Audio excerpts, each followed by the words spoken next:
राष्ट्रीय एकता दिवस पर सरदार पटेल की जयंती पर आज प्रधानमंत्री का आक्रोश भी दिखाई दिया। पीएम मोदी ने देश की सुरक्षा के नाम पर सियासत करने वालों को पूरी तरह एक्सपोज कर दिया। सरदार पटेल की प्रतिमा के सामने पीएम मोदी ने पुलवामा आतंकी हमले की बात की और राहुल गांधी समेत आतंकी हमले के नाम पर राजनीति करने वाले विपक्षी नेताओं पर डायरेक्ट अटैक किया। पीएम मोदी ने कहा कि जब पूरा देश दुखी था तब कुछ लोग उस दुख में शामिल नहीं थे और अपना राजनीतिक स्वार्थ खोज रहे थे। मोदी ने कहा कि पुलवामा हमले के बाद कैसी कैसी बातें कही गई, ये देश कभी भूल नहीं सकता है। यहां जब मैं अर्धसैनिक बलों की परेड देख रहा था, आप सभी के अद्भुत कौशल्य को देख रहा था, तो मन में एक और तस्वीर भी थी। ये तस्वीर थी पुलवामा हमले की। उस हमले में हमारे पुलिस बेड़े के हमारे जो वीर साथी शहीद हुए, वो अर्धसैनिक बेड़े के ही थे। देश कभी भूल नहीं सकता कि जब अपने वीर बेटों के जाने से पूरा देश दुखी था, तब कुछ लोग उस दुख में शामिल नहीं थे। वो पुलवामा हमले में भी अपना राजनीतिक स्वार्थ खोज रहे थे, अपना राजनीतिक स्वार्थ देख रहे थे। देश भूल नहीं सकता कि तब कैसी कैसी बातें कही गई, कैसे कैसे बयान दिए गए। देश भूल नहीं सकता कि जब देश पर इतना बड़ा घाव लगा था, तब स्वार्थ और अहंकार से भरी भद्दी राजनीति कितने चरम पर थी। और उस समय उन वीरों की तरफ देखते हुए मैंने विवादों से दूर रह करके सारे आरोपों को झेलता रहा, भद्दी भद्दी बातों को सुनता रहा।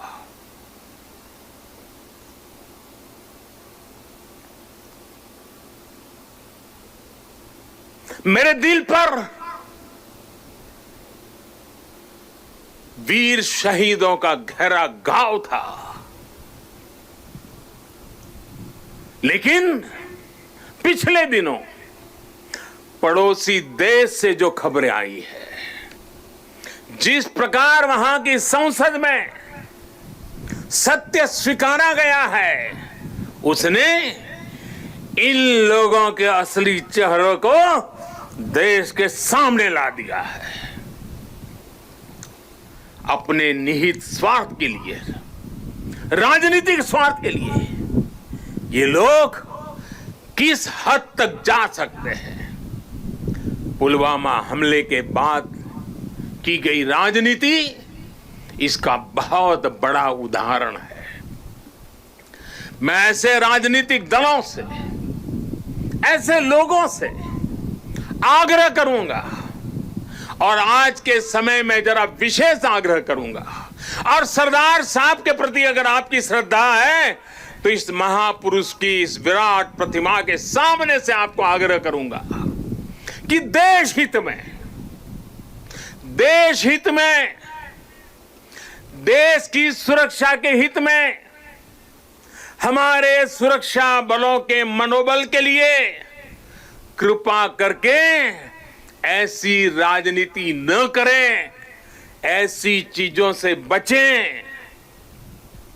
अपने स्वार्थ के लिए जाने अनजाने आप देश विरोधी ताकतों की उनके हाथों में खेलकर, उनका मोहरा बनकर न आप देश का हित कर पाएंगे और न ही अपने दल का।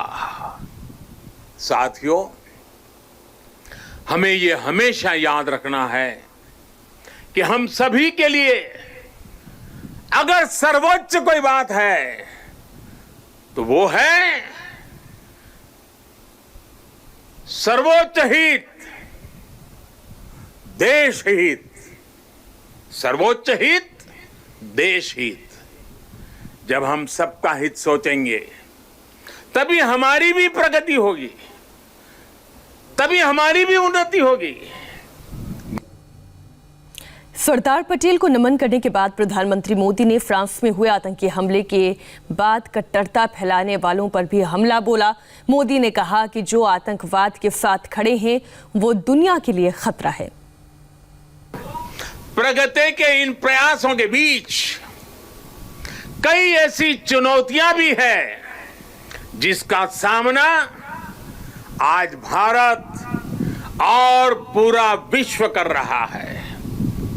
बीते कुछ समय से दुनिया के अनेक देशों में जो हालात बने हैं, जिस तरह कुछ लोग आतंकवाद के समर्थन में खुल करके सामने आ गए हैं, वो आज मानवता के लिए, विश्व के लिए, शांति के उपासकों के लिए एक वैश्विक चिंता का विषय बना हुआ है।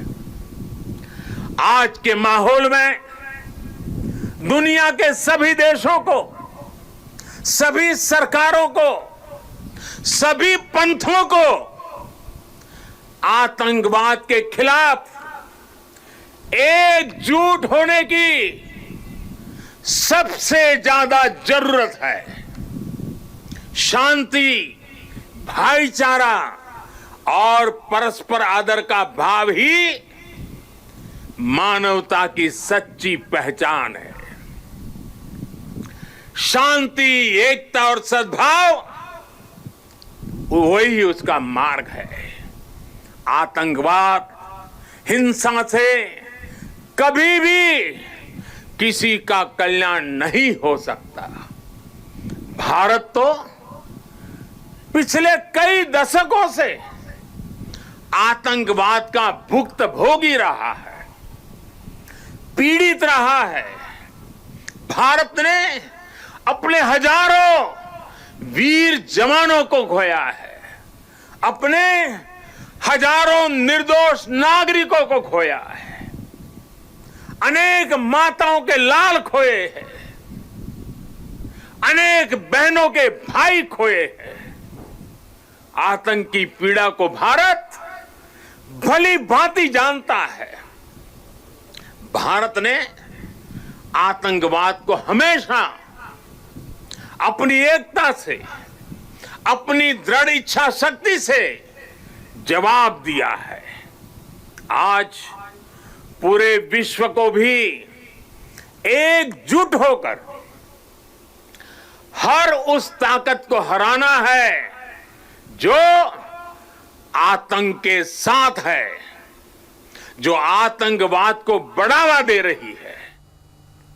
प्रधानमंत्री नरेंद्र मोदी ने आज चीन को भी कैसे क्लियर कट मैसेज दिया, दिखाएंगे आपको एक ब्रेक के बाद।